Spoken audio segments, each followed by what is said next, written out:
I forgot to change the name of the stream. This is embarrassing. But it looks like we are approaching the time. I'm going to give her a call.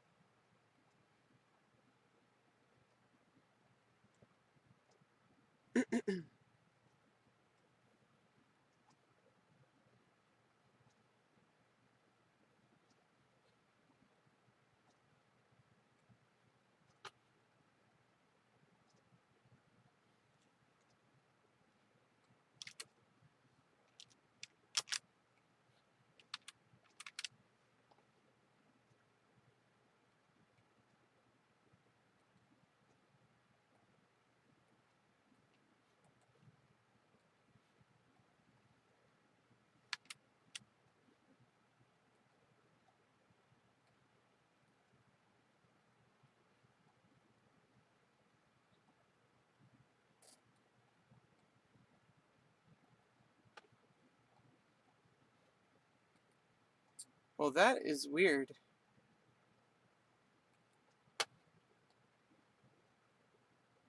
That is showing the activity feed from the, or, you know, sometimes video just really doesn't make any sense.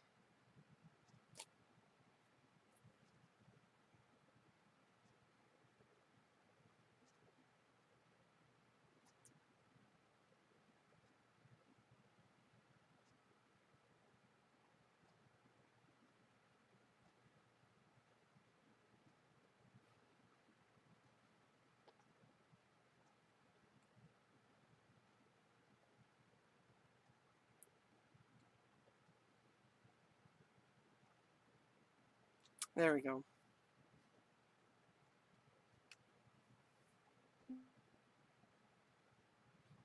Hello.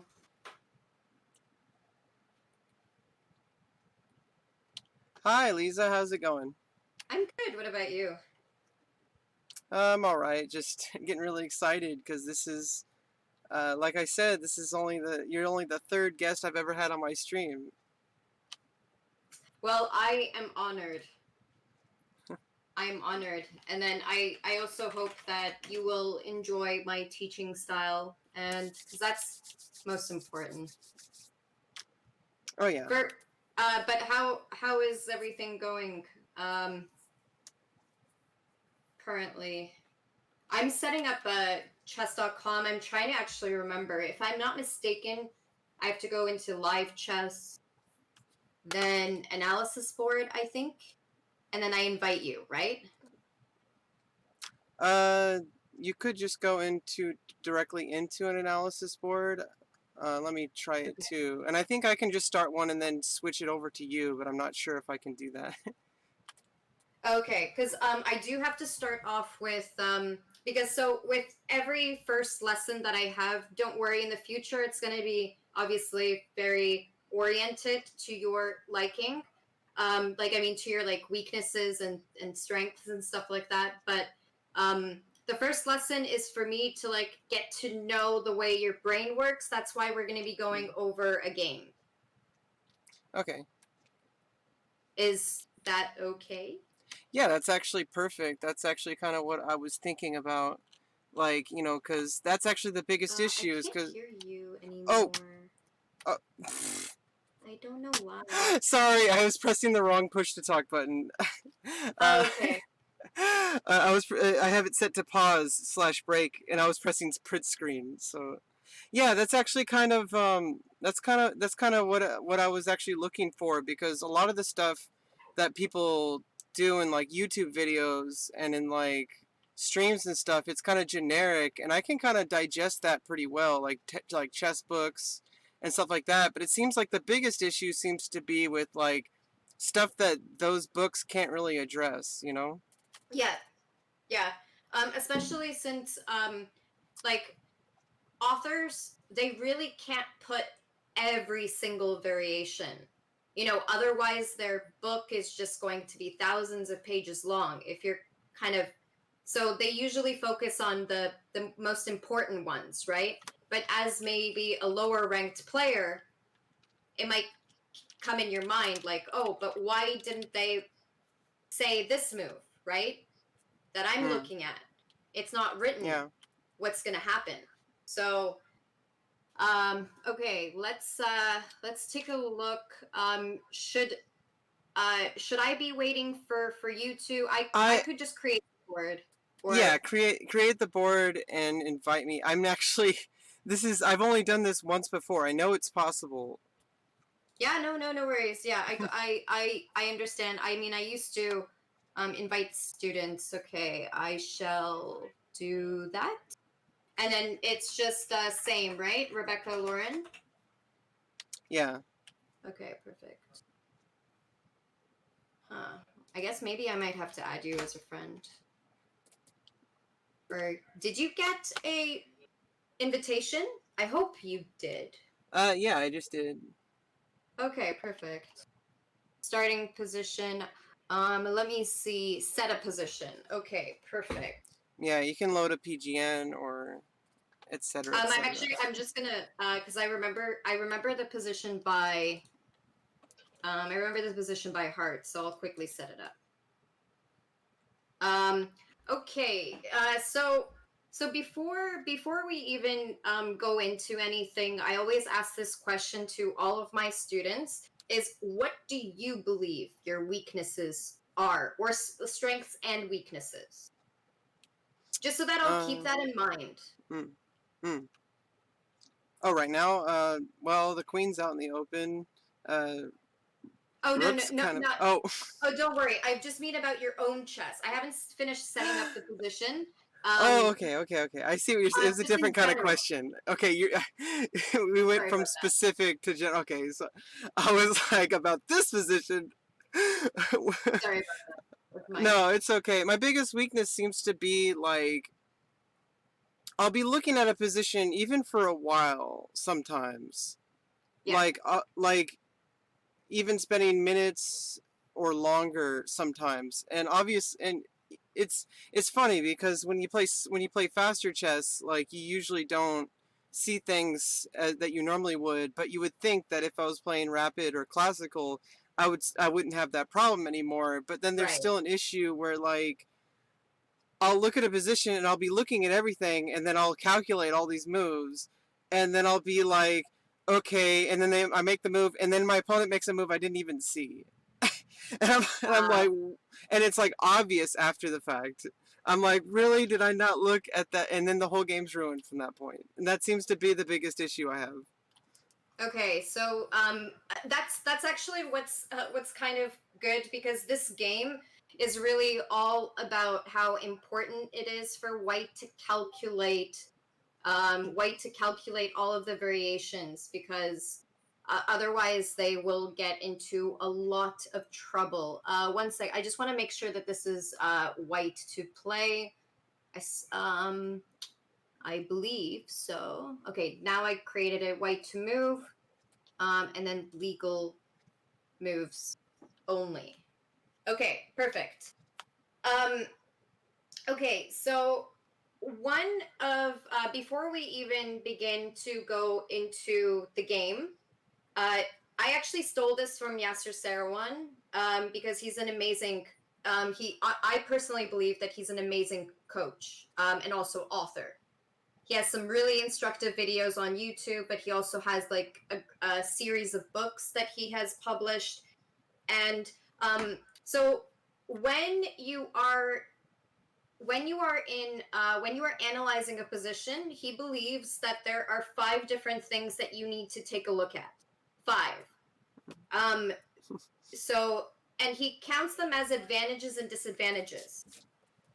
Now, my first question is, what is the most obvious advantage or disadvantage? Advantage or disadvantage in chess? What's the most obvious one? In this position or No, just in general. biggest advantage Yeah, would be like would be like that's interesting because I would think material advantage, but then I'm also thinking like I mean, because obviously if you're up a piece, you're gonna win. no, Unless yeah, there's a and checkmate in honestly, one. And no, and you're right. Usually the first thing like that you take a look at is, am I winning material? Like, am I up material or am I down material? Because there are different strategies depending on if you are the winning side or the losing side. There are different strategies that you have to follow. Um, so that is the most obvious advantage or disadvantage in chess. The most obvious one, because when someone looks at your game, probably the first reaction is, oh, they're gonna check and see what the material is to see if you're winning or not, right? Not just the position, but seeing the material advantage first. Number two, when you're looking at advantages and disadvantages, is king safety, because that just gives you an idea. Like, see, right now, notice whose king safety is better. Blacks. Exactly.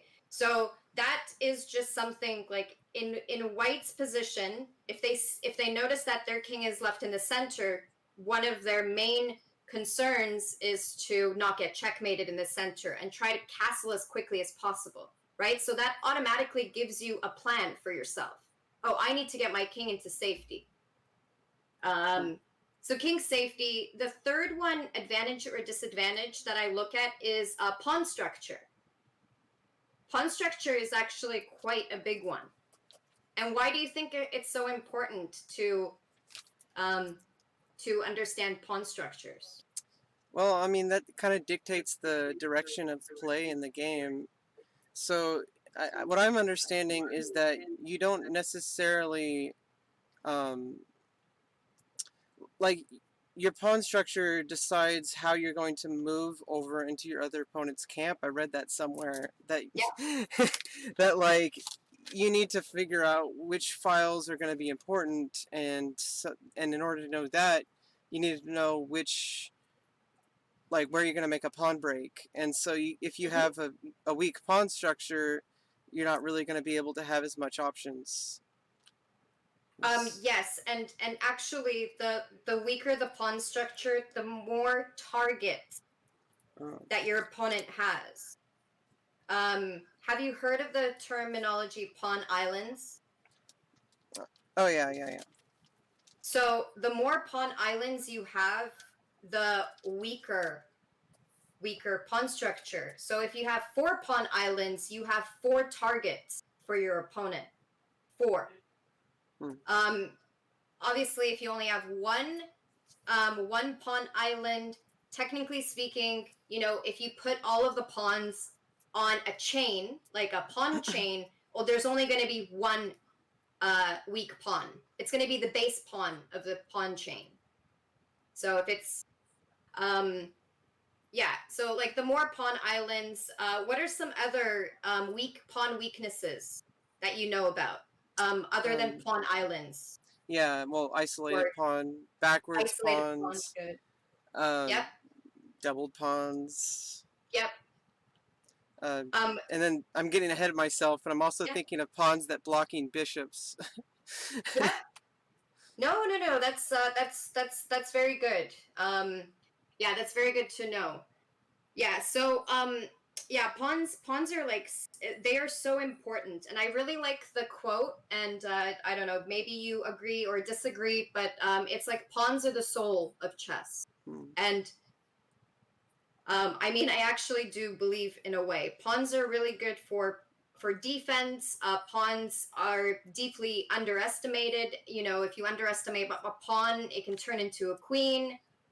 Um, yeah, pawns. Pawns. People should definitely not underestimate pawns. Okay, so the third one. So we already talked about pawn structure. The fourth one is space. Hmm. So space is really important to Hmm. understand because where you have more space is generally where you want to play.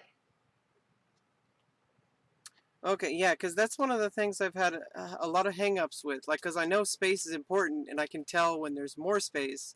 Like, it seems like black has a lot more space on the king side in this position. Is that Okay, correct? yeah. Okay. And it looks like the queen side's a bit cramped for both sides. It also looks like Yeah. white has a little bit more, a little bit.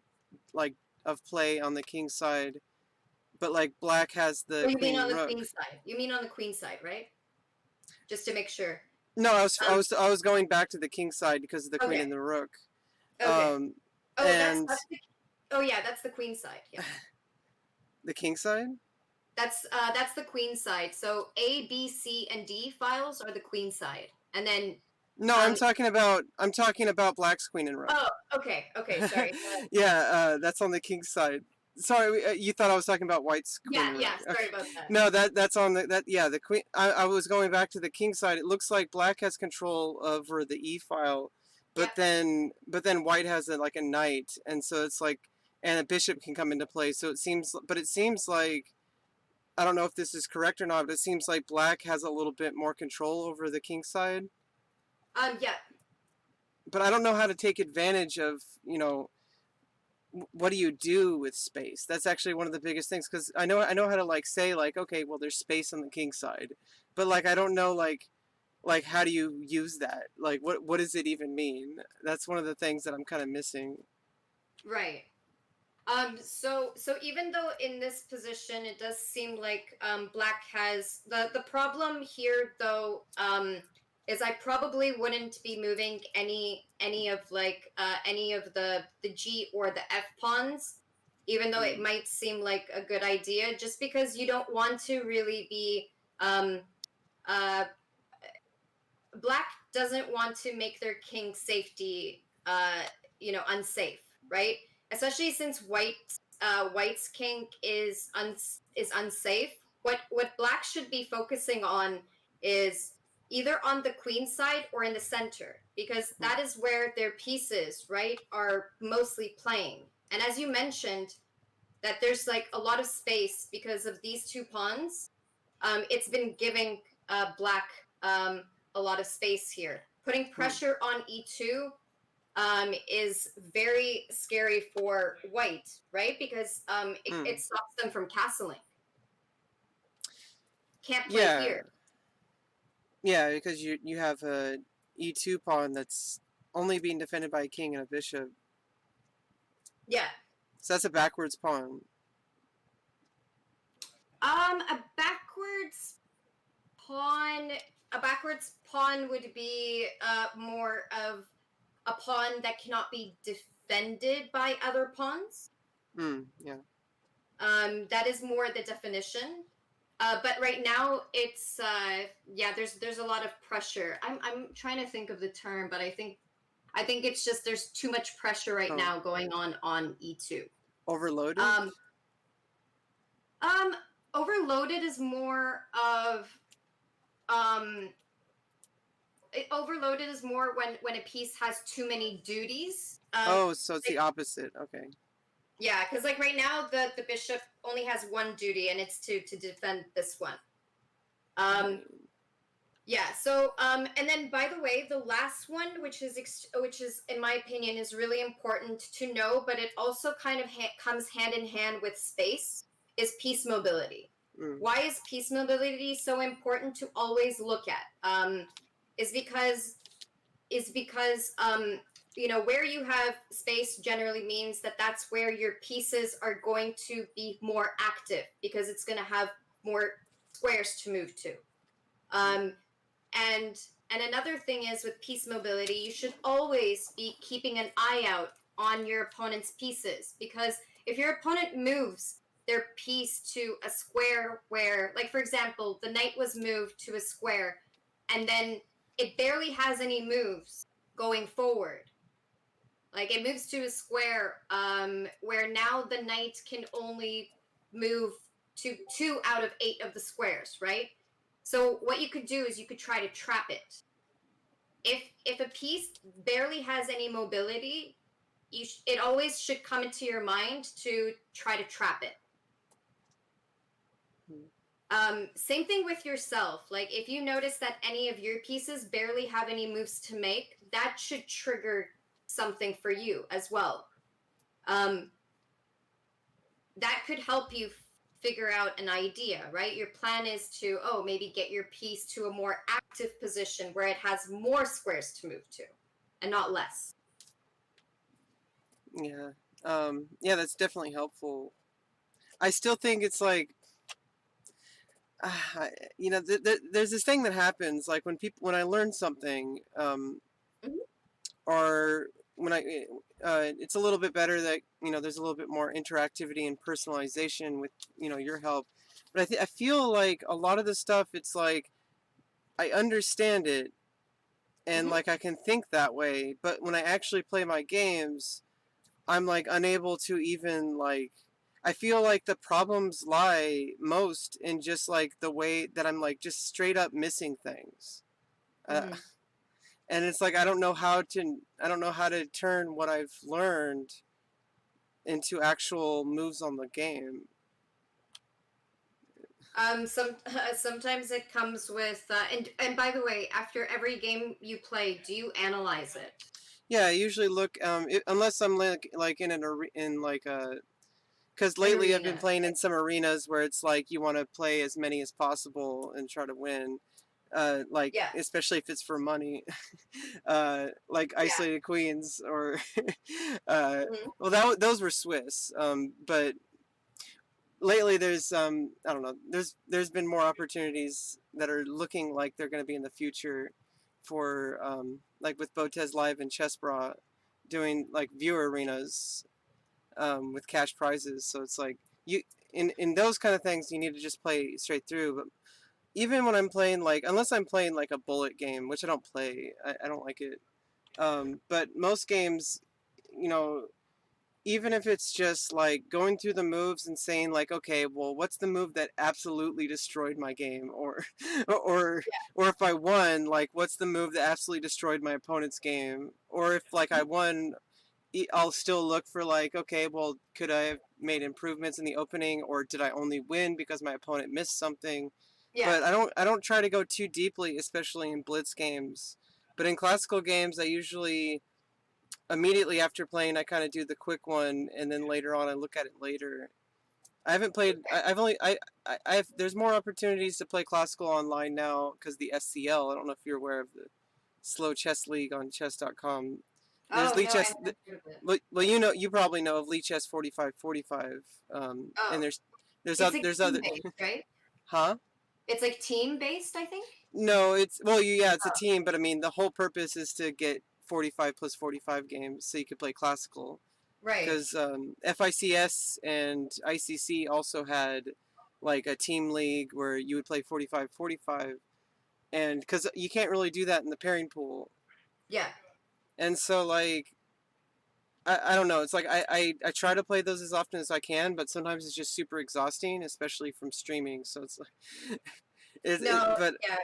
I do try to do more rapid games nowadays, like 15 plus 10, and those I can see like I'm not making as much like just straight up mistakes, Yeah. but it's still not slow enough where I could really deeply calculate, but at the same time I feel like it's a good trade-off, and also I feel like it's worth analyzing those games like deeper. Yeah.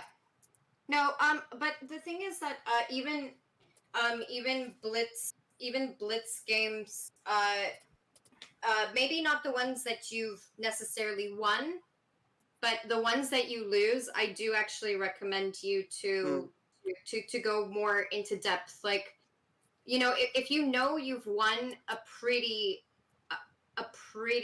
good game, I don't even think that you have to look at it, because like if you know that you didn't, or you feel like you haven't made any mistakes, but I understand where you're going at, that you do right. look at those games to see if you could do anything better. But I think it's actually better for you to focus more on the games Mm, that you lose and less on the games that you win. okay. Unless you were lucky. If in that game, like, you were losing in the beginning and then your opponent messed up and then Yeah. you start winning, yeah, no, that game, that you definitely have to look at it, because Okay. you were supposed to maybe lose, right? If your opponent Yeah. played a little bit better. It's usually obvious, like they're up a piece, then suddenly I'm up a rook, or something like that, and I'm like, well, I shouldn't have won Okay, this. not that. Yeah, Yeah, if it's not that obvious. yeah. Well, sometimes it is though with my Yeah. ratings. So, um, but no, like I mean that's why I stopped resigning. I see what you're saying because for the this is actually really helpful. I think that's like it's little things like that. When you say like I think it's more helpful for you to only look at your losing games, that's helpful for me because I only got information from like watching other people and what and Yeah. like I was going with Gary Kasparov like you need to look at every single game and I'm like okay well maybe if you're Gary Kasparov Yeah, but but I think with like the grandmaster games, it is a bit different because I feel like every single one of their games is like goddamn battle. It's so like they have to look at every single game in like super detail because yeah they want to play like a computer. They want to play as equivalent to a computer, but we're yeah not there yet, right? I mean, I'm not even yeah there we're nowhere yet. near that probably never gonna get there. I mean I'm gonna aim for that. I mean I'm But not gonna I'm never I'm gonna play till the day I die. We'll see what happens. yeah, so as I mentioned that you no, you still do look at some of your winning games, but just the ones that you aren't fully confident in. Right. Right. I meant like the Okay? winning ones Yeah. where I'm sorry. I do this thing where I Yeah. jump ahead because like I'm when I hear you say something like it's just like and everything's connected and then I can't realize that you don't have access to my brain. So I'm like okay, I'm like going ahead like a few steps. Yeah, just to make clear, I registered all of that. I know you were just double checking, so I'm Okay. Yeah. not yelling at you or anything. No, um it's just I've been teaching also for a very long time, and Hmm. I've also come to the conclusion that every single person is different. Like certain explanations. Also, I don't know. People have told me that I speak a certain way that's a bit different than everyone else. Um, like especially when I teach, there's like words. I don't know. People say that like there's a certain way that I talk that is a bit different. So that's why also sometimes I think in Russian, and when um when I'm like translating something in English, sometimes it uh doesn't comprehend, or it doesn't like work out nicely in a sentence. So I feel like maybe there's a miscommunication, or like you might not understand.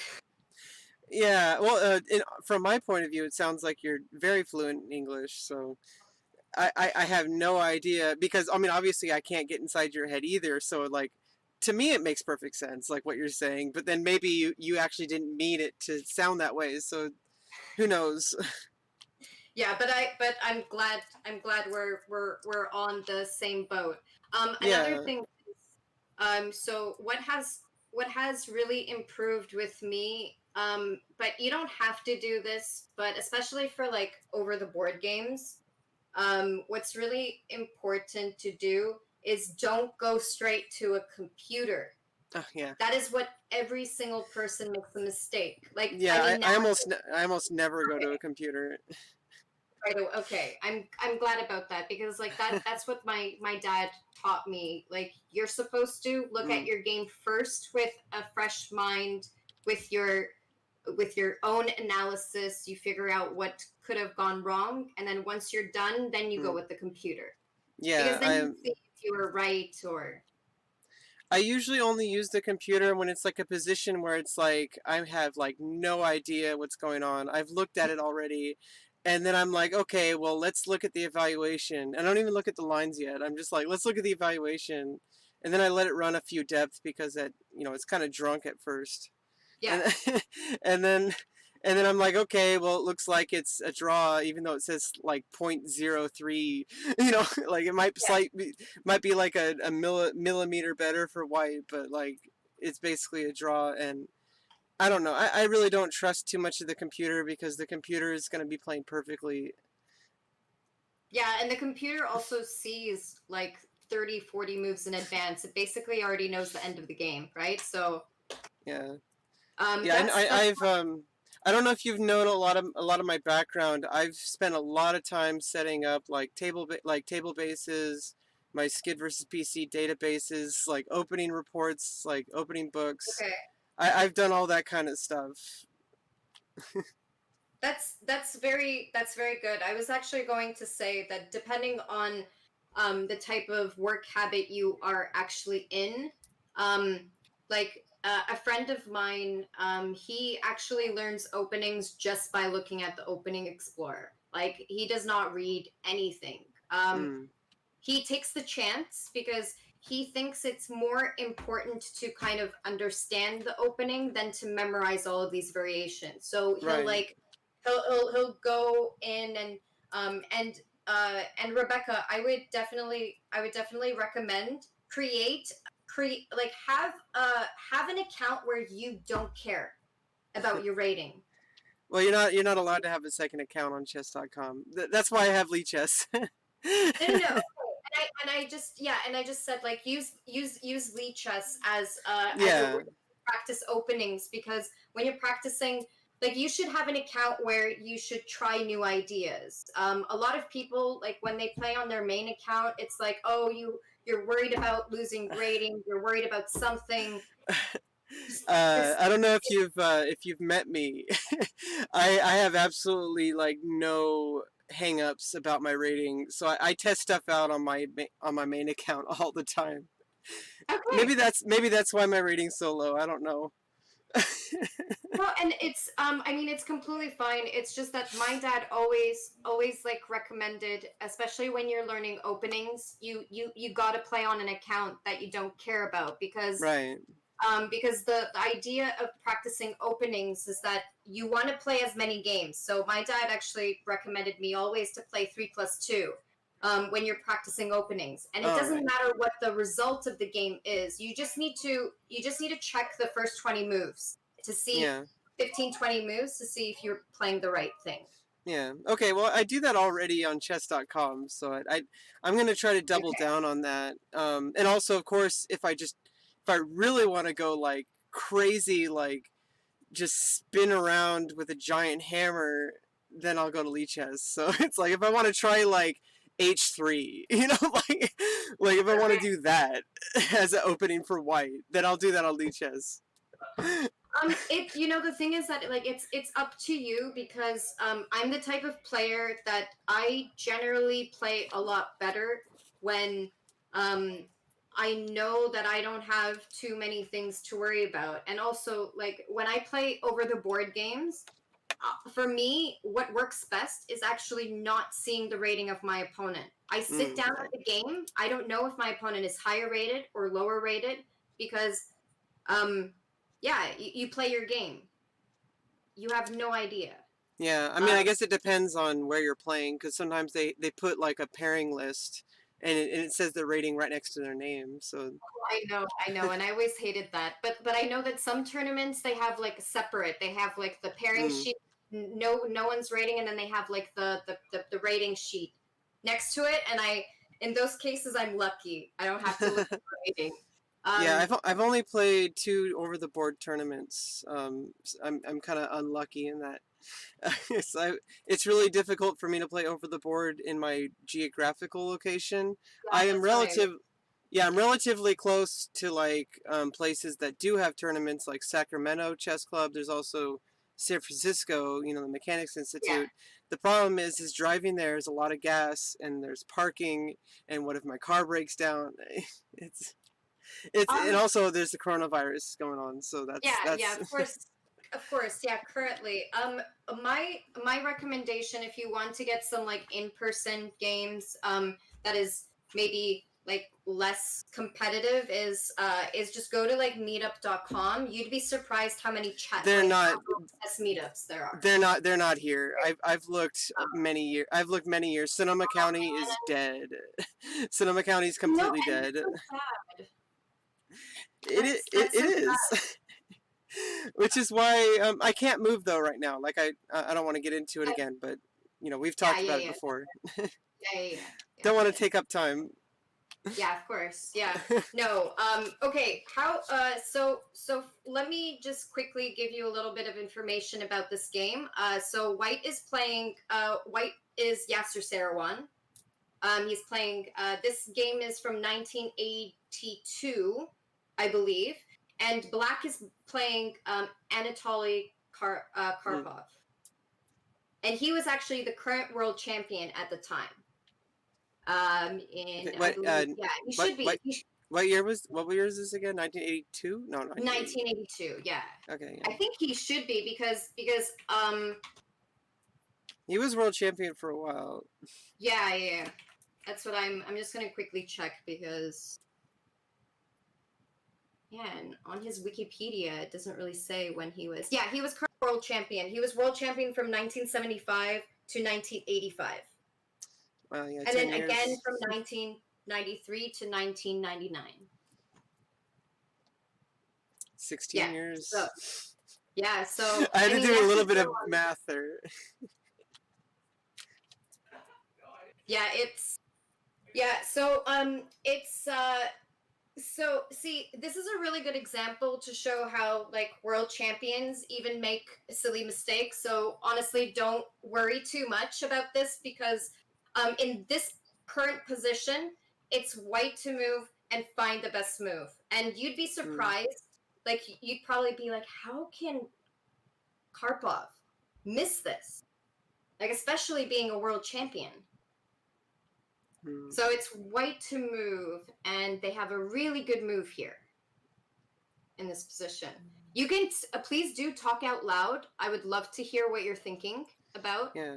So right now I'm just trying to look at it because I'm trying to see if there's any. Well, obviously there's no checks. There's no real captures. I didn't want to look at any tactics yet, so I'm just trying to look at the nature of Yeah. the position first. The biggest imbalance seems to be that um, Black has the E file pretty under control, Mhm. but their rooks aren't connected. Mhm. So Very the light squared bishop is blocking those rooks. good. Mhm. Very good. So now jumping right out at me, I don't know if it's good, but I'm looking at Queen C6. That might Okay. potentially be something. I don't. It does not look like there's anything there though, because Queen Okay. C6, you could just play, Bishop B7 attacking the queen, and then Mhm. what are you gonna do? So that doesn't really look very good. Okay. No, I'm glad. I'm glad you're saying your mind. Very good. What else do you notice? So I'm really glad that you mentioned about the fact that the rooks are not linked because that's very important. The bishop isn't developed yet, but at the same time, I guess our bishop isn't developed, so that kind of evens out in a way. These two bishops. What's another thing that's problematic for kind of Black's position? What do you not like? There's something else that I don't like about Black's Okay. position. Oh, okay. And is it white to move or black to move? It is White's turn to move. Okay, Yeah. so white's turn to move. So,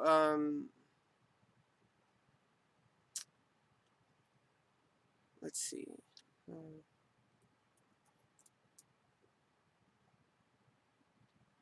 Well, the bishop is tied down to the knight because the knight's kind Okay. of it There can't be defended by a pawn.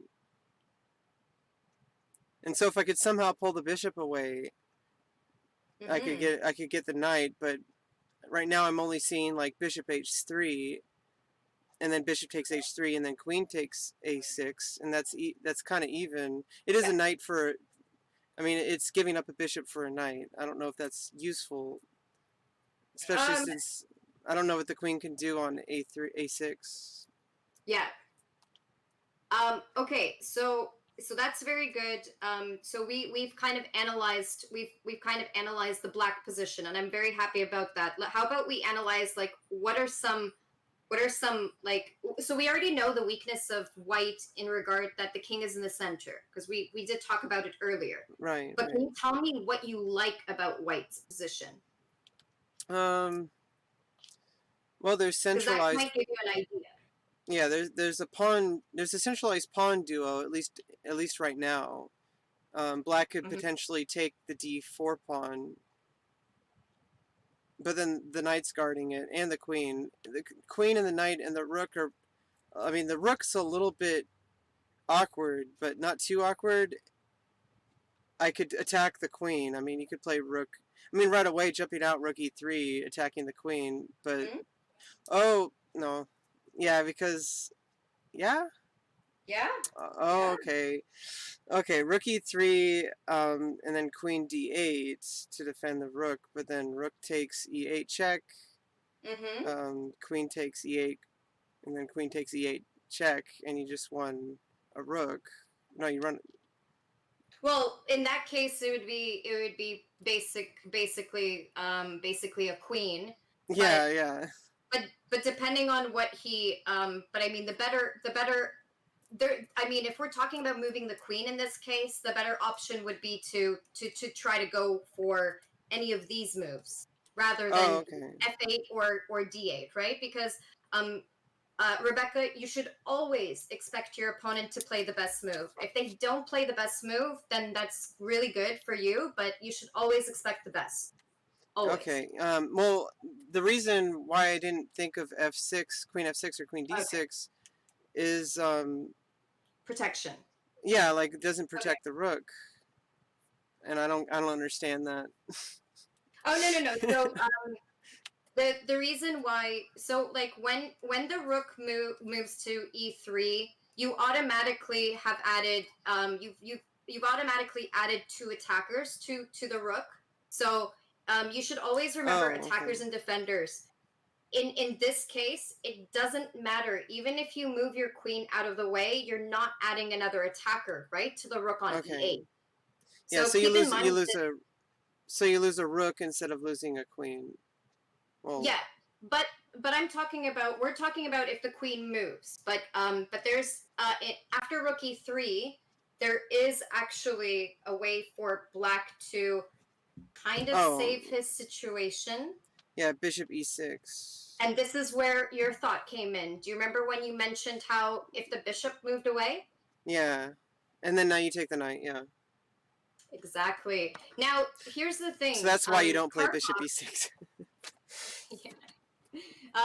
Yeah, so, but bishop e6 is still better than anything else because it's better to lose the knight instead of course, a rook, which is higher value, right? Yeah, you would like to save everything, but you can't. Okay, so now in this game, what reason why I like this game so much is because even though I personally don't understand how Karpov, and I'm talking about just because he's such a strong player, at least at this point. Like, I mean, he's generally a very strong player, but he's currently world champion, and he misses a move like Rook E3. I mean, that's why I mentioned to you that it's like kind of unexpected for a world champion to kind of miss. Like this is kind of like a just a two move tactic. You know, it's not Yeah. even some sort of complicated one. So see, even world champions make mistakes. But he didn't give up, and the reason why he didn't give up is because the white's king safety is really really bad here. Hmm. Now, when you are down material, um, obviously you should not trade. Like if you are playing for a win, you got to make sure that you don't trade pieces and don't trade queens. And why do you think it's if you're the losing side, it's important not to trade queens? Well, the more you trade off pieces, the more the advantage becomes for the side with more material.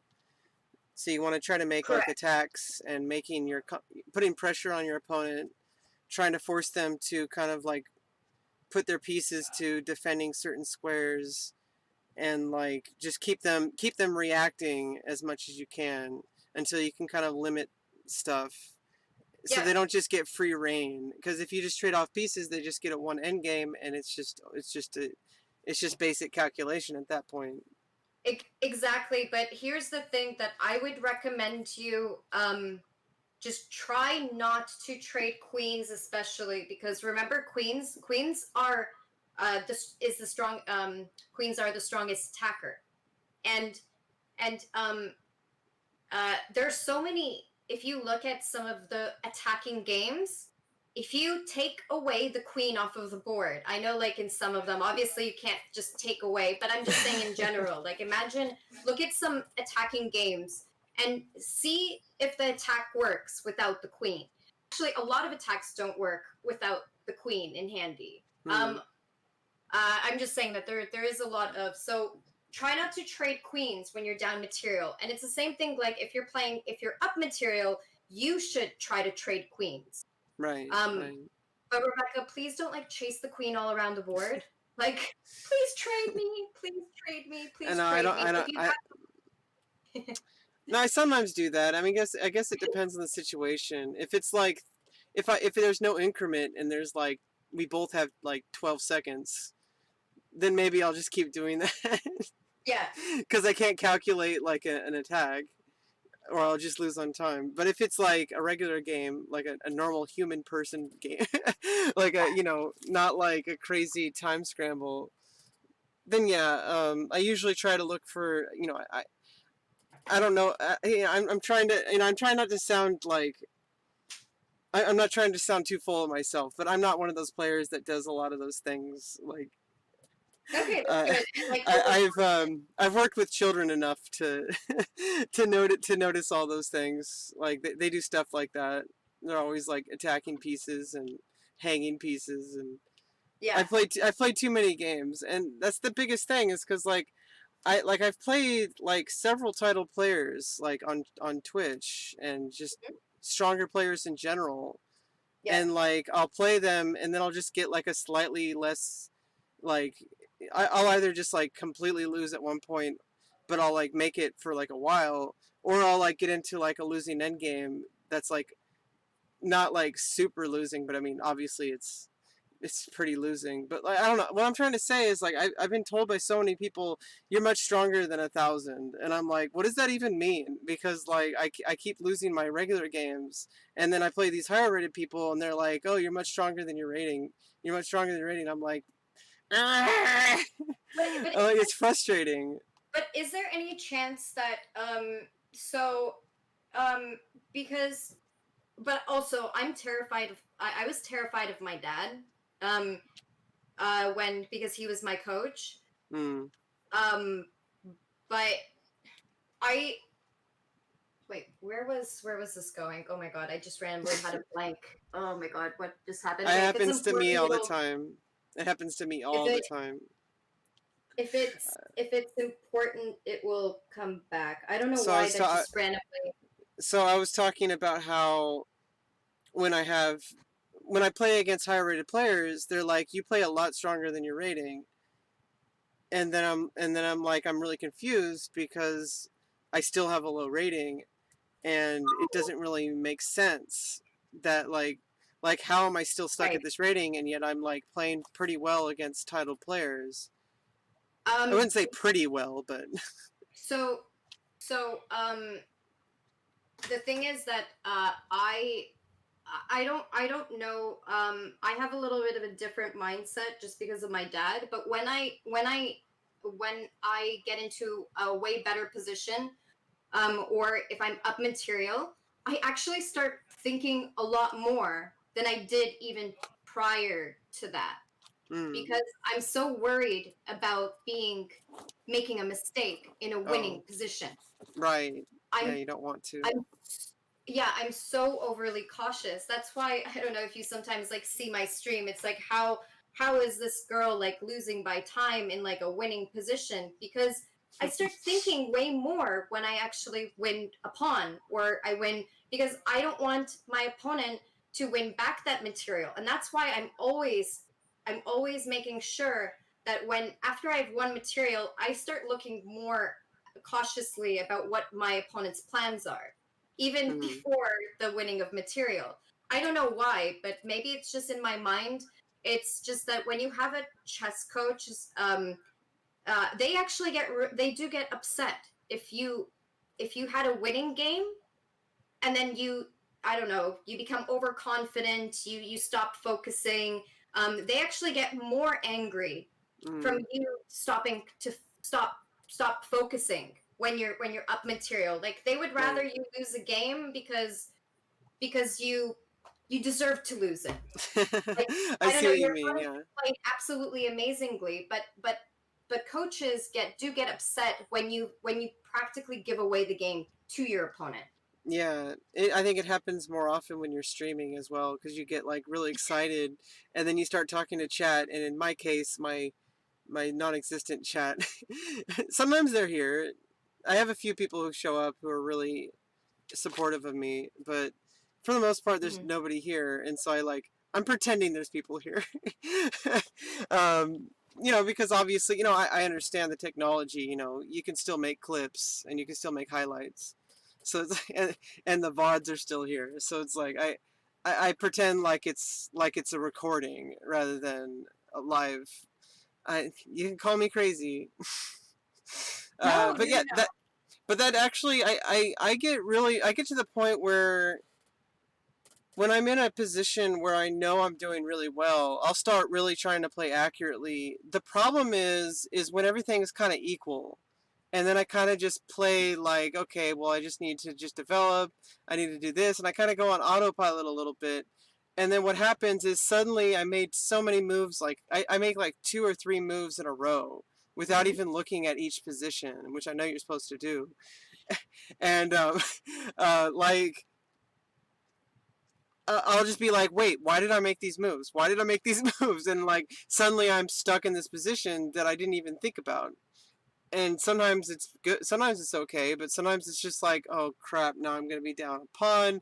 I didn't even want to, like I can't even think of specific situations. It's like, but you probably know what I mean. Like where it's like you were doing just fine, and then suddenly you had this plan that you were trying to do that you had, and then you Yeah, make a few moves, and suddenly one of those moves completely undoes every single thing that you've planned, and you had no reason to do it.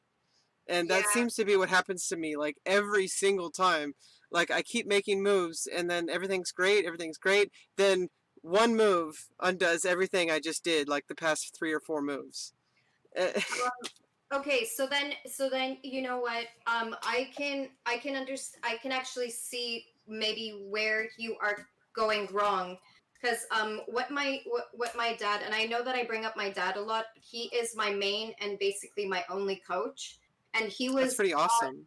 he was taught like the Soviet Union, kind of like the Soviet, yeah, the Soviet Union way of like teaching. And I mean, he addresses always that you so what the way that he taught me is that I started off with one move calculations, right? So like one move mates, one move tactics.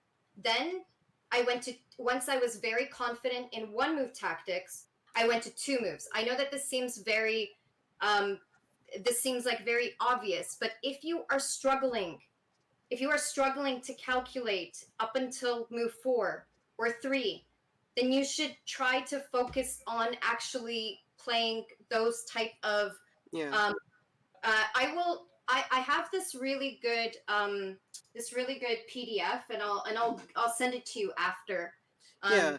Like these nice um tactics um uh that you know, like a certain move, like so if you know that you have trouble with 4 moves in advance, focus on the 4 move. okay, uh that's great. I don't want to diminish that because that's great stuff. But yeah, that sadly was not what I was talking about. okay, Because I'm fine calculating. Like I can calculate okay, like, okay, well I go here, where here's the options of here, here, and here, like, and here's, like I can look like really deep. And obviously if it's really forcing, easier to go deeper when it's yeah, forcing. But no, what I'm saying is I'll just abandon my calculations. Like I'll do a bunch of calculations, I'll make the first couple of moves in it, and then suddenly I'll just like see a ghost on the board. I guess that's a good way of putting it. Like I'll hallucinate something and I'll be like, oh crap, I need to respond to this. yeah, And okay, but doing that was both unnecessary, and it completely unraveled everything that I had already calculated. So okay. so so that's great. I'm really looking forward to that PDF because obviously anybody's calculation could always improve, uh, and mine could definitely be better.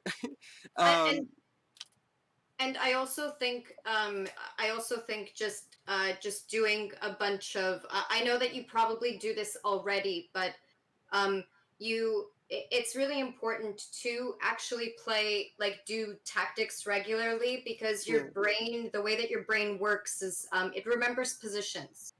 Like Yeah. a lot of people have photographic, like maybe not photographic memories, but you know, like if you've seen a position certain amount of times, then you have like a deja vu moment when you're Mm. playing the game. Like, oh, I've seen this before. What was that strategy? Oh, so like the more positions that you are familiar with. And another thing is that that Rebecca, you instead of changing your plan, you should really make sure that whatever your opponent is, what you think that they are threatening, you just calculate, and then stay with your plan. Um, the only Right. time that you really should change your plans if it's very obvious that wherever you're going to next is better. But you know, stay with your plan Yeah. because I mean, you already put so much effort with like putting your pieces in that direction or wherever they're going, and then all of a sudden you switch plans. I mean, it's completely okay, honestly, to switch plans, but you definitely have to have a purpose for it. Unless you Mm. miscalculate what your opponent was threatening, I would have continued with the Mm. And um then just like double check and look at it yeah, again in case. So free yeah, time. I have started doing since I started streaming about 8 months ago or so. Yeah. About a month in, I started doing more tactic, and I think I've only really started doubling down on tactics the past like 2 or 3 months.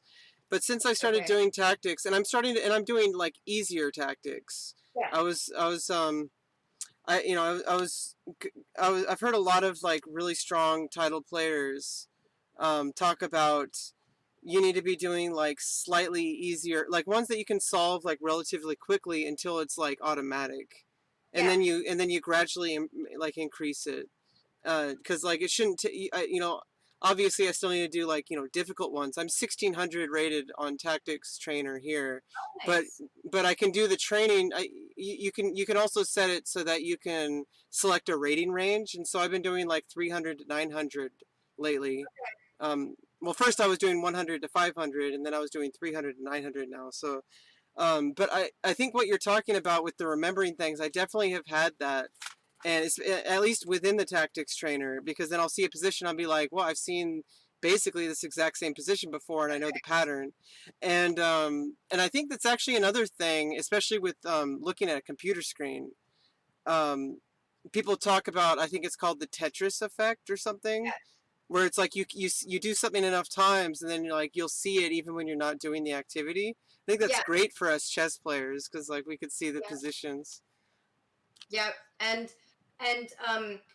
so there is a program, and I don't know. I really enjoyed playing it. And it's called CT Art. It's kind of old-ish, but I think every Yeah, year they release like new versions. But what I really I've heard like, of it. oh, you've heard of it? Okay. They do have like apps now, but what I really enjoyed was the actual program that you download itself to the computer, because it's tactics from the ranges of I don't know, like 400 to 2400. But that's the thing, like it's the same. What they do is that you could choose by level, or you could choose by type of Right. puzzles that you want to go with.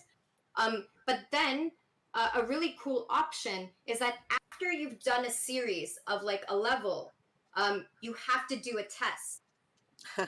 You have That's to do a interesting. test. Yeah.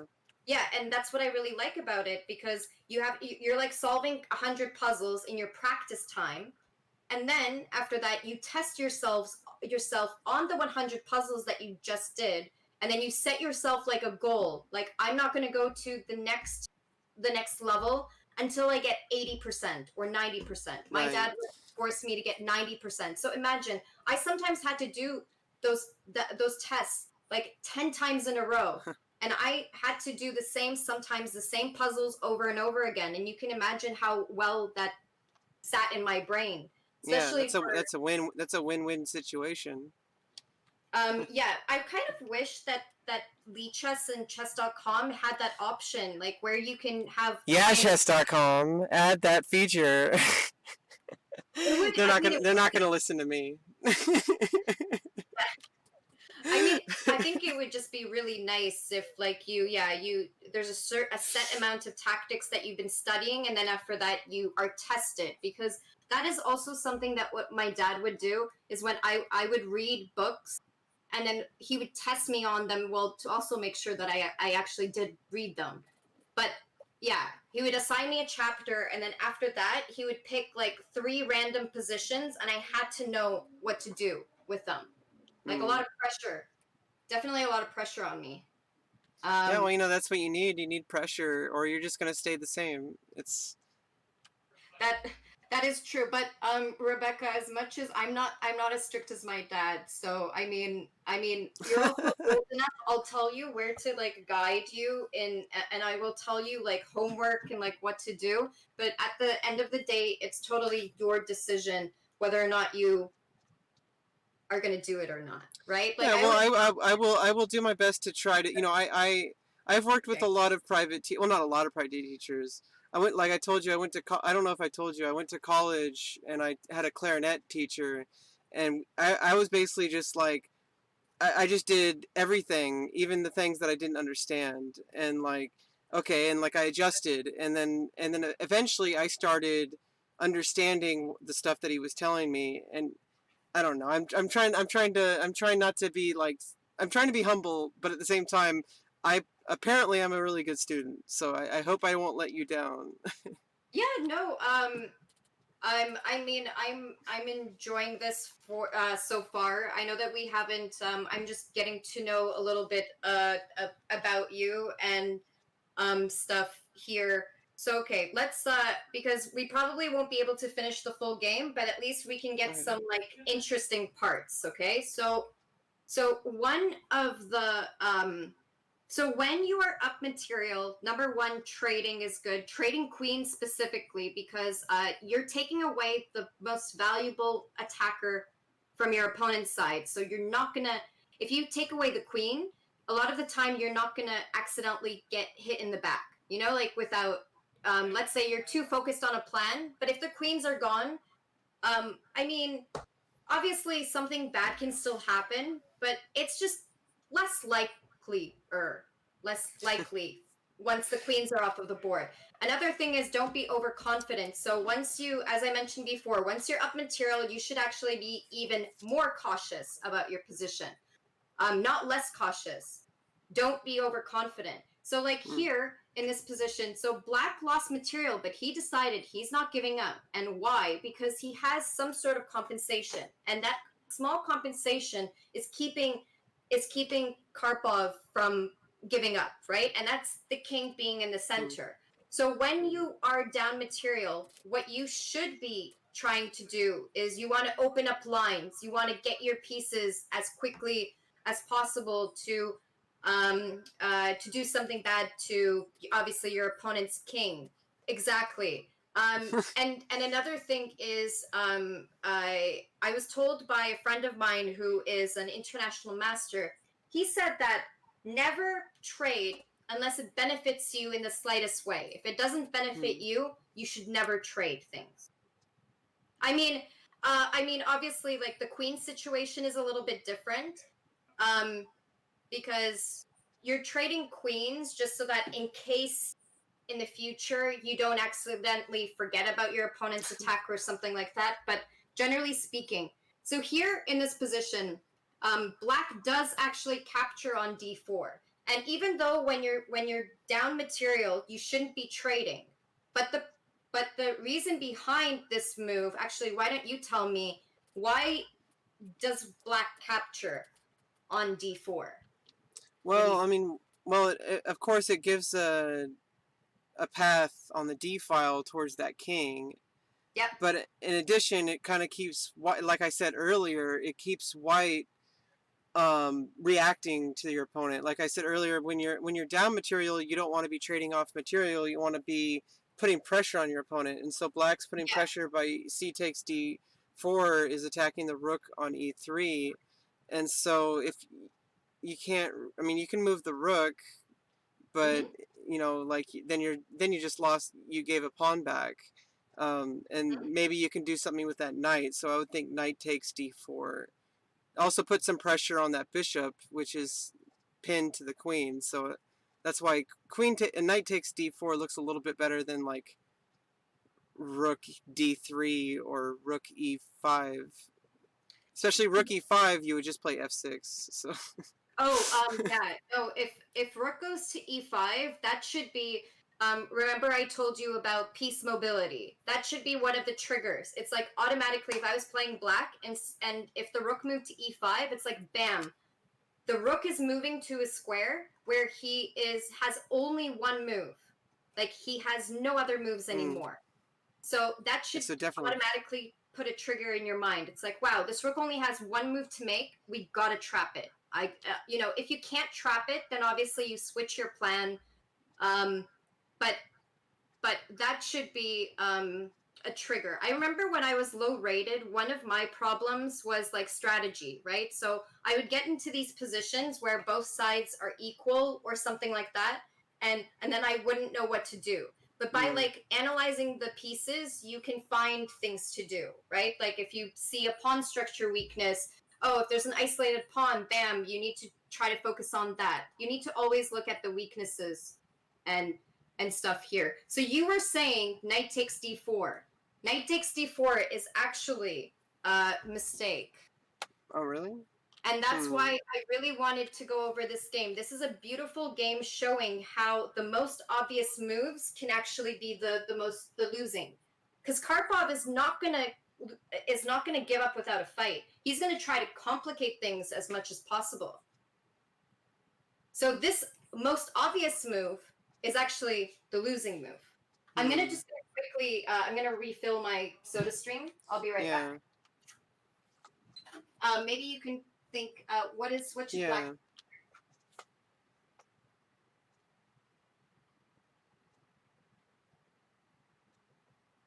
We can out repair them. Sorry. I hear somebody in your background.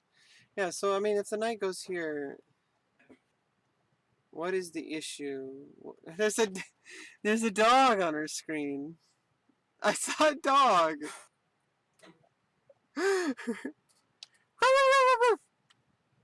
Okay. Sorry, you got a little dog there. Yeah, I know. It just popped up on your chair, and I'm like, oh, I got a little friend. Yeah, and she's a chess dog too. Oh, white. I like to always call her a chess dog. It's just that I opened the door and she's like, "Yay, I can finally go see mommy." Wait, her name's Kasparov? Oh no, her name is Arya from Game of Thrones. Arya, nice. Okay, I thought you said Kasparov. I'm like, what? Sorry. I have no idea what knight d4 does to weaken white's position. Okay, so okay, here's the thing that when you made the comment about c takes d4, it's not only opening up the rook, but it's actually opening up a very valuable piece to get into the attack. So there's actually a little bit more towards this move. So maybe that can now help to figure out why knight takes d4 is a bad move here. Well, now you can move the queen. Now you can move the queen over to g5 because it's no longer defended. But think about where. No, Arya. Okay, I'm sorry. I need to take her away because she's very distracting. Okay, Arya, okay, so remember what we mentioned earlier regarding main focus for black is actually not to go in this direction, because there's just way too many pieces here for.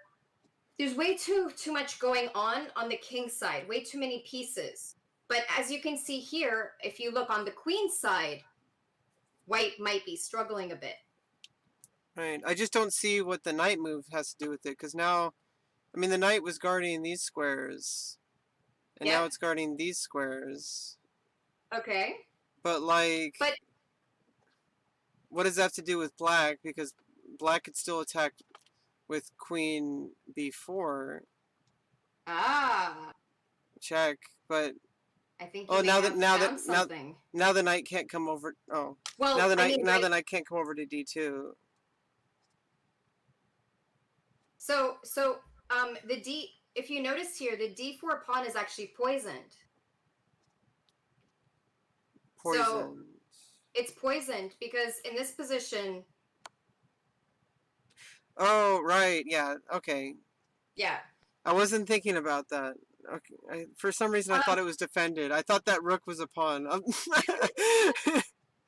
No, that's actually, I was just about to make a point that you know how important it is to always be looking out for your opponent's unprotected pieces, because those ones are super, like, they're a lot easier, right? To do a fork, pin, skewer, yeah, discovered attack. Like, a lot of the time, if you do something with an unprotected piece, you know, there's higher chances of potentially winning it because it's unprotected. So this knight takes d4 move, even though it's obvious, it is an obvious move. Oh, I'm just going to recapture the pawn. No big deal. No, you should always be looking, even at the most obvious move. Does your opponent have something? Yeah. And looking at the whole board. So here in this direction, the reason, I mean, I understand why your idea was queen g5, but always look at like the future. After queen g5, what can you do after though? Yeah, not much. Not much, right? And so your plans should have follow up, or your plans, when you're creating plans, you should try to make them like, you should, like, your plans shouldn't be short term. You should always kind of like look long term. And I was just thinking queen g5 because you said what is the knight move?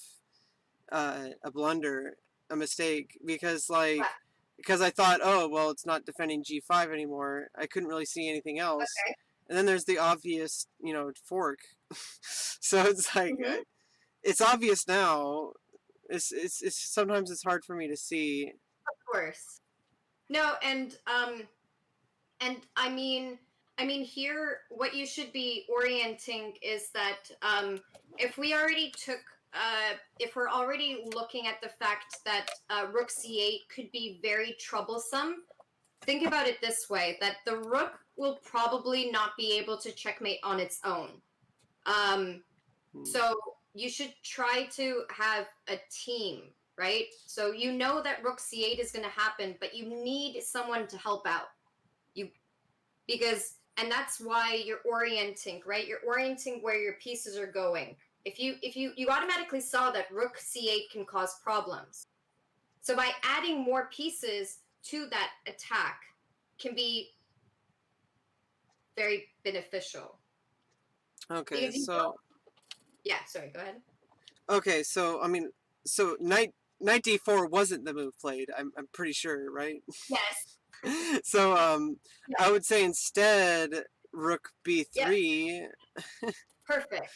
to defend against, because otherwise you'd get the queen into the attack, and then rook ac8 is still going to happen, but now the queen can't really come over as easily. Exactly. Exactly. Oh no, honestly. Wait, just a second. Yeah.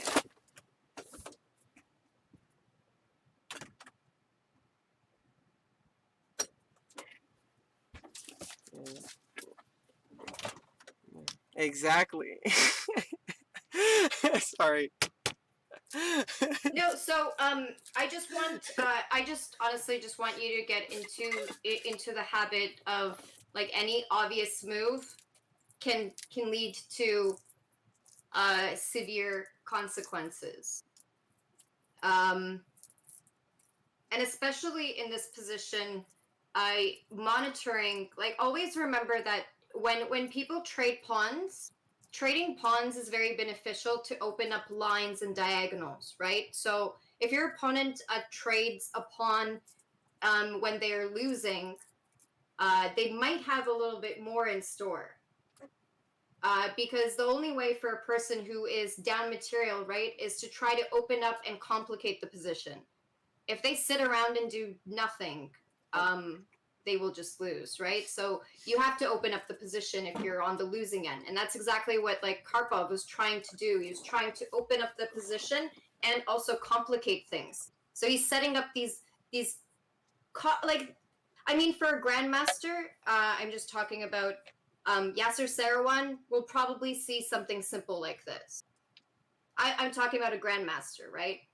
But he's still, like Karpov obviously missed rook e3 and he lost a piece. So he's thinking, you know what?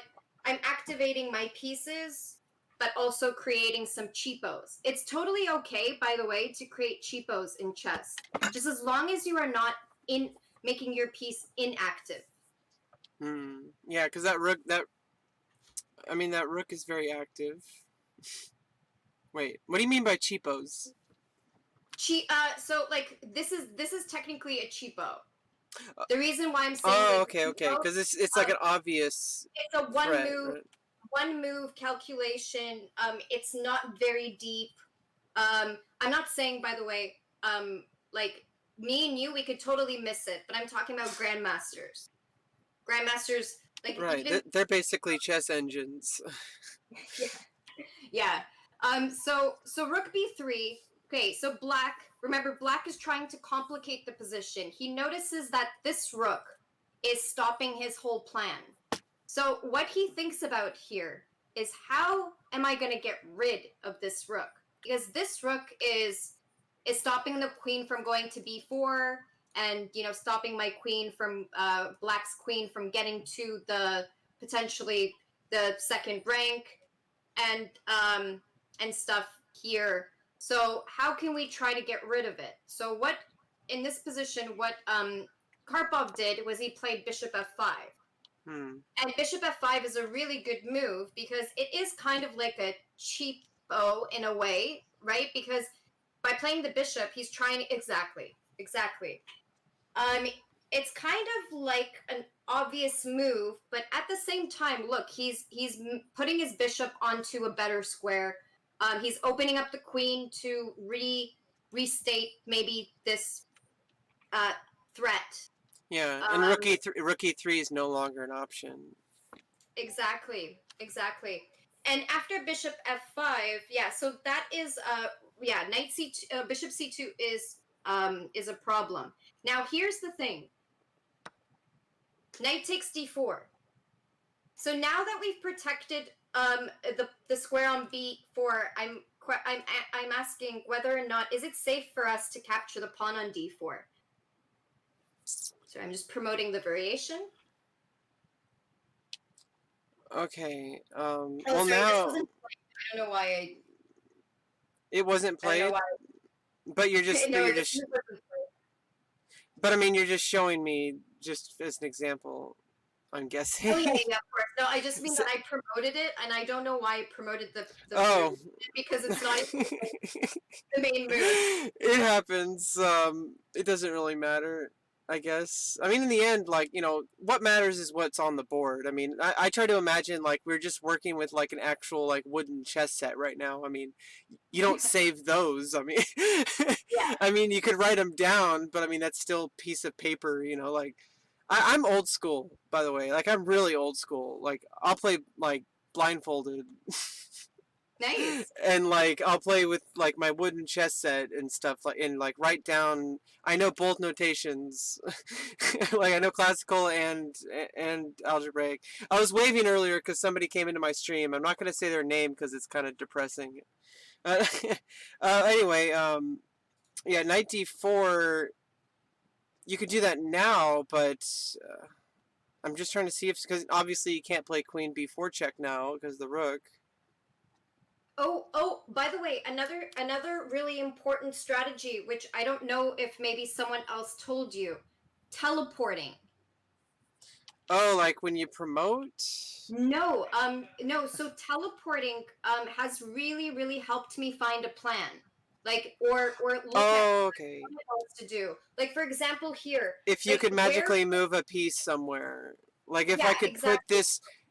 put this queen like here or something like Yeah, exactly. So like over where here. would black or let's look at actually for black. Like if it was black's turn to move, where would he want to teleport his piece so that it's checkmate automatically? Perfect. There you go. That should actually already tell you what the best move is here. you're thinking about your opponents, like what they would do if they could teleport. Exactly. Queen c5. Perfect.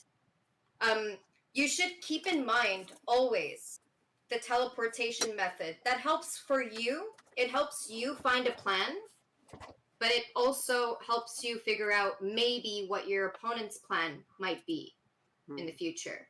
Yeah. I So need to start doing that more. yeah. Sorry, it I was honestly freaking out. I was freaking out just now. I thought somebody was like sneaking up behind me. I'm like, I'm always Oh, no scared about worries. that because I have a door right in my room, and I'm afraid. I'm always afraid somebody's gonna be breaking on the door and like trying to eat me or something. Oh man, you probably don't live in a very safe neighborhood, eh?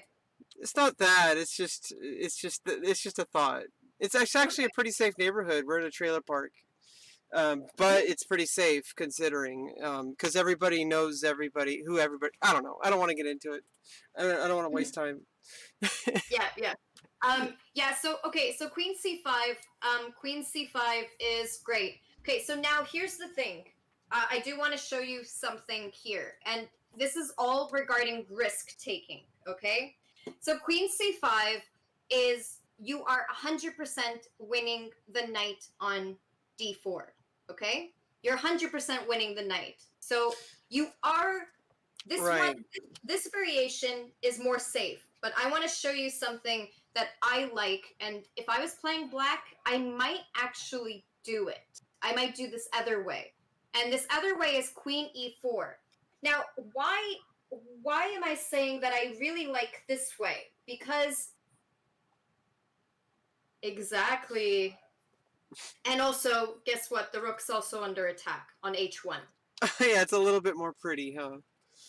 No, it is pretty. I'll explain to you why I really like this, because after after queen goes to e4, right? There is this fork. Can you please show me how can white save their knight and their rook at the same time? Perfect. So it kind of looks like here when you play queen e4, it's and then white's thinking, "Oh man, am I actually losing a piece?" No, they start getting excited because they found a way to defend both, right? But actually, now Ah, they're getting into so much trouble because they were greedy and they weren't thinking about the other material. Exactly, queen b1. And the game is going to end in 2 moves. So after king d2, what should we do next? It's a pretty forced variation. oh, you So the king can't. actually Yeah. can't escape in that direction. Yeah, exactly. Queen c2. And yeah. Oh, and then you play Queen C1. Queen c1. Yeah. Okay, so Yeah. why am So I it's like a saying round. yeah. So why am I saying that this is so when you play against your opponent, you want to try to complicate the position, which means that um uh creating not 1 move calculations, but going for something harder, like 3 move calculations. Because like a move like queen e4, if your opponent doesn't calculate 3 moves in advance, they're going to get checkmated. So you are complicating. I will explain to you why the computer really doesn't like this move instead. Yeah, it's actually because so not queen e3 because you're losing this rook. Oh, right. Actually, Right. might be okay actually. What the computer's recommending is to capture the bishop on f5 and give up this rook. Now, the computer says that this is winning for white. I don't feel that this is winning for white. I'm so sorry, but I know that the computer is playing every single right move, but Yeah, that's very that's hard. That's hard to see. no, it's Whatever it is, whatever it is, I can't even imagine it. no. I I would mean, not. I would not willingly go into this position. I would not. If I was playing white, I would be honestly terrified. Like this queen is on the first rank. This bishop doesn't have any. Basically, right now, basically right now what white is doing is they're kind of playing without exchange, because I don't know how long it's actually going to take for this bishop to get active. And the thing is that the computer is saying that this is winning for white, but it's with precise moves. I think Yeah. that black has more chances of maybe winning here, because like this is coming in next. There's still the pressure going on the e file. I don't know. Yeah, this I is mean, why I don't. I'm This is why I don't terrified. trust. This is why I don't trust the engine. Yeah, It's yeah. specifically stuff like this where it's just Yeah, like, because okay, it's it's like the feel. Of course, when you're playing in a game, like your opponent can totally like. I mean, yeah, your opponent might be playing the best moves, but when you're terrified, it's very confident. It's sorry. When your opponent is terrified, they are more likely to make mistakes. And this is definitely a position that I would be terrified playing as white. And I don't know why the computer is so comfortable playing it. It's like +1, if I'm not mistaken, for like white, which well, isn't that great. what depth? Like, Yeah, what's the it's like depth? 30 moves. Okay, 30 so third, moves. so depth of 30, Yeah. or so that's pretty. That's pretty insane. That's Yeah, it's deep. it's like Exactly. it's looking so far ahead and so accurately that it's like, does it even matter? I mean, in this position, even a person who is higher than me, okay, maybe a grandmaster would feel okay playing this position as white, because they're very high in calculation, Well, but there's still not a computer. I would just say, like, because you lost the rook, but I would say, like, you could play like f3, or you could play rook f3, and your queen's like, well, not really out of the game because you can take the pawn. So that doesn't even work. So it's like that's what my puny little brain is thinking. Like I was thinking this, but then you just take here. Yeah, no, but it's actually a really interesting idea, because but also, by the way, rook f3 does not work because of I'm sorry, but just some tactics, because the pawn on e2 is actually pinned, so the queen could capture right away. The Oh, right. but I do like where you're going. You're trying to trap this queen, and I love how you are thinking about it that way. I honestly think that the best move is maybe to try to I think for white is to play rook c3, because Hmm. they are going to get into so much trouble if they allow this rook to go onto the c file. Like they are going to get into so much trouble um, with the rook getting into c1. I understand that rook c3 could be played later, but this rook might be actually a little bit useful in the protection um, of like the white king, in my opinion, because after the trade, then black can maybe think about using their other rook to get onto the first rank. But anyways, I'm just saying that in this position, as much as that the computer says that knight takes f5 is a lot better, I mean, we are human and we do sometimes have to take risks. And in this position, so queen c5 is you're guaranteed the win of the knight, but this is too obvious. Like your opponent, it's a one move calculation. One move because it threatens mate and the knight is under attack. So it's just a one move fork. But if you play queen e4, you're putting a three move calculation. So automatically your opponent has higher chances of making a mistake here, because you made the Right. calculation way harder. Yeah. So Try to think sometimes a little bit more tricky. Oh, sorry. exactly. Um, Sorry for uh, interrupting so much. no. I know.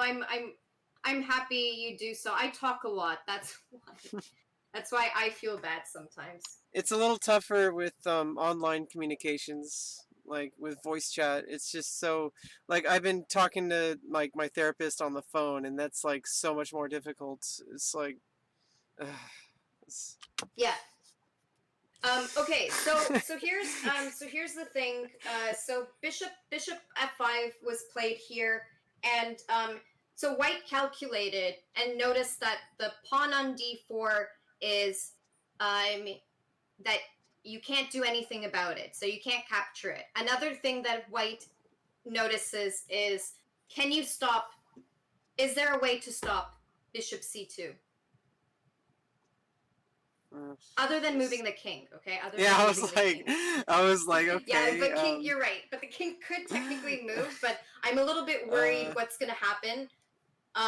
If this rook gets Yeah. involved. If you move your like king to d2, you might get into some trouble with rook c2. But other than the king, is there any way we can stop bishop c2?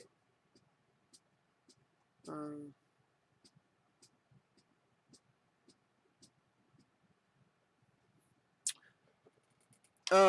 I don't know if this is a little tricky. You can play e4,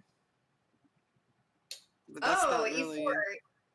The But then no, then problem, you just well, yeah, you just lose it. That's not. yeah, you're actually helping your opponent. He would capture with queen takes and then get into b1. Kind of scary. Yeah, that's no good. No, it's but I'm happy. I'm happy that you're listing moves. Yeah, As I an was. instructor, it's always important. Like I will never ever make fun of your moves. Never. Well, I was just imagining if the bishop and queen and rook weren't there. Well, I was thinking like, well, if you take on passant, then it's like you could play rook e3 again, and I'm like, oh, but Right. wait, there's a bishop and a queen there, so that doesn't work. Yeah, that doesn't work. Ugh, this is. How do you prevent that? Well, I mean, you could just move the rook. But problem, you can't move that rook there. Yeah, because of the queen. And also, you can't move your rook. If you move your rook, we'll actually go into this really beautiful variation, but moving the rook is actually a super bad idea, like moving it away. Because remember that this queen b4, Yeah. you should always keep in mind, right?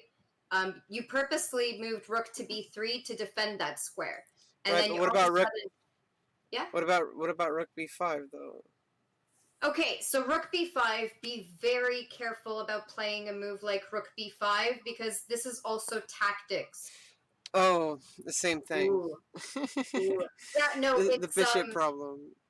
so with tactics, that's why it's so important, especially at your level. You really need to get your tactics up because at lower levels, there's just so much tactics. The higher level you get, the lower chances. I mean, it's just fewer people make mistakes. The higher level you get, right? Yeah, it's So you just should be focusing on tactics.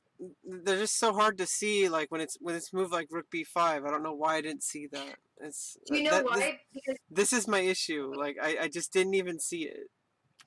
so you should keep in mind like automatically when pieces get onto the same line, bam, like that should give you a trigger.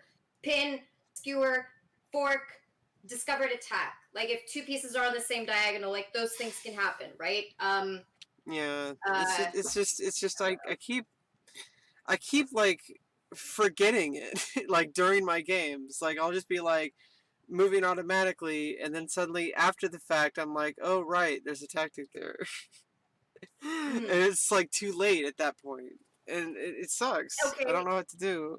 and there you go. So you actually already answered basically your own like weakness. Your weakness is also that that you miss. So if you strengthen your tactics, believe me, then that will strengthen the way that you're going to respond against your opponent's attacks. Because you know if you notice that my opponent placed their two pieces on the same line. Oh, I can do a pin, right? Then it comes to your mind like, hey, you know what? Maybe I should think twice about placing my queen and my rook on the same line.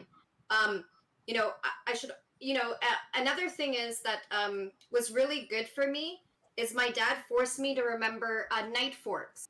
Oh my god, that was like one of the hardest things for me to learn. All of the different knight forks because you know there's a knight fork. Like if a queen was here and a bishop is here, there you go. That's a fork. Then you need to see like a fork that goes like this. Then you need to Right. see a fork that like when two pieces are super close to each other, like a queen is here and a bishop is here, that there's another knight fork. It's just that the Mm. more, honestly, the more tactics you are going to do, the more you are going to see the winning moves, and the more you're going to see what your opponent is threatening to do. I like that. I like what your dad did. That's given me a lot of ideas because I've done stuff like that before. That's something I would do with like my wooden set. Like I would get it out and because I don't know if you've done this before, where you start with like the king and a rook on the center squares, and then you place it. Mm-hmm. You place a queen like on every place where you can do a double tack and a pin Yeah, or a skewer or whatever, and then you move the rook like one square at a time. Like yeah. I used to do that like every single night for like a month. Okay. And I did that all the way around You to know what? So every like square on the board. so the PDF actually that I will send you after. What's really nice about it, and please don't mind. I always warn this because it is actually kind of like a kid's puzzle book, but it's my favorite.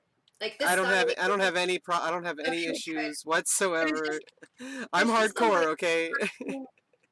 honestly, the exercises are amazing.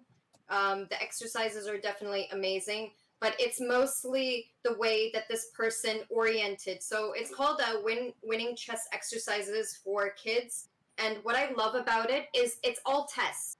But so you're given 9 positions. By the way, we're just gonna keep going. I haven't heard from my student.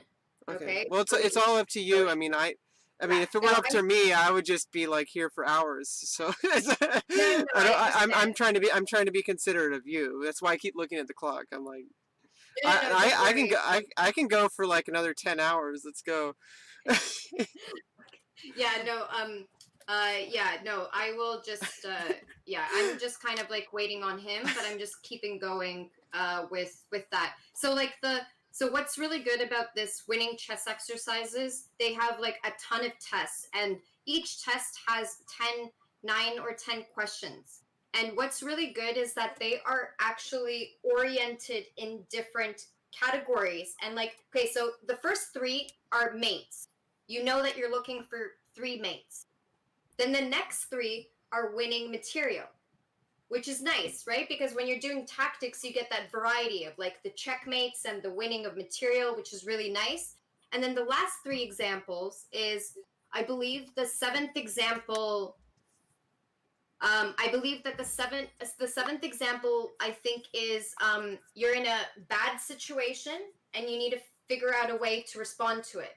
Yeah, yeah, yeah. The seventh puzzle is that you're in a bad situation, like you're under a fork or something, or under a checkmating threat, and you need to figure out how to protect yourself. I love that, actually. That there's at least one puzzle like that.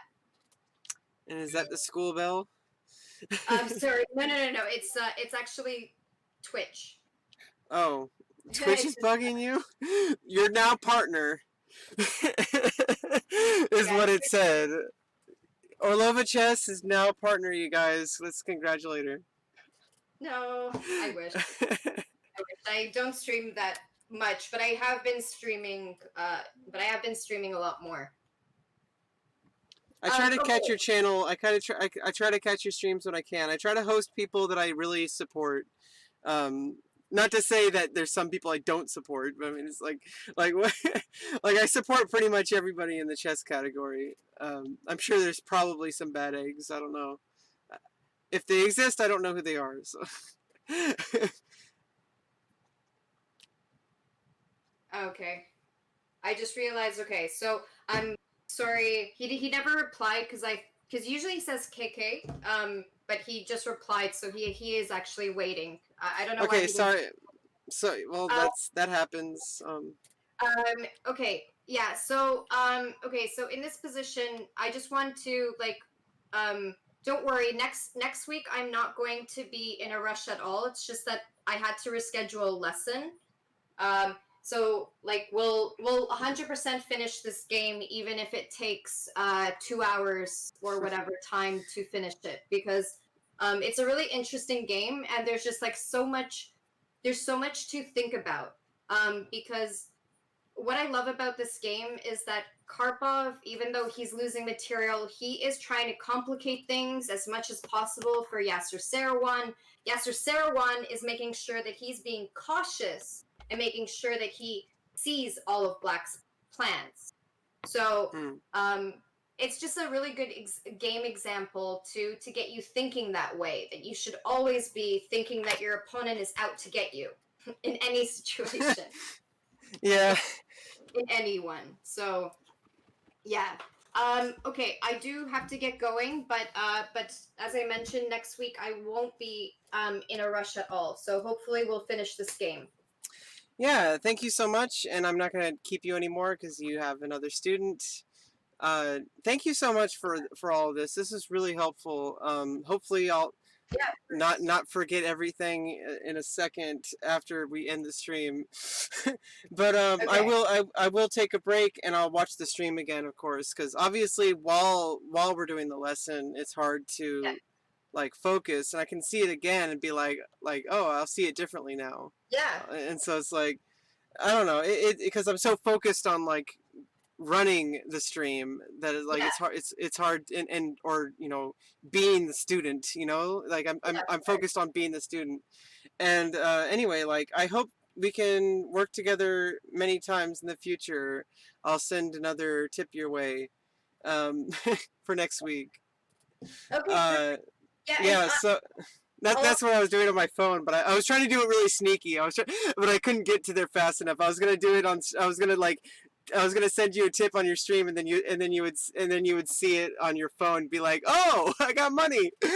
Sorry, I that know. would have been fun. I would have clipped it. Oh Also, well. you don't have to necessarily you don't have to pay me prior to the lesson, even though I do appreciate it. Majority of people pay me after, so if you feel more comfortable that you want to send me it on stream, I completely understand. I trust people, so Well, I trust you honestly, too. don't worry about it. I I'm trust you also too. never really in a rush to get the money anyways, because I know that some of my students, they'll like forget to pay me for the week, but then the following lesson I'll just be like, hey, so like 2 lessons, yeah. So you need to pay me, but anyways. Yeah. Yeah. Where's my money? Where's my money? I'm gonna break your legs.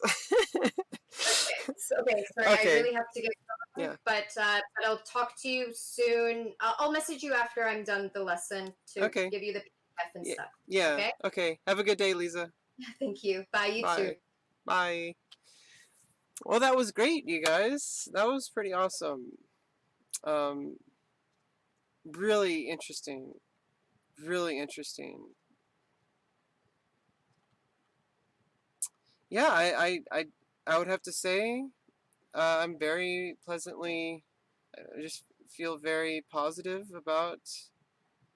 Feel very positive about that lesson. But that being said, I am exhausted. I already did stream for about 2 hours earlier this morning of chess, doing tactics, doing doing tactics and playing some rapid games. But it also playing some Overwatch with a friend of mine. So just streaming in general, a little bit tiring. Yeah, I would have to say that was a very positive experience. Looking forward to more lessons with her in the future. But that being said, I am going to go take a nap. Okay, bye.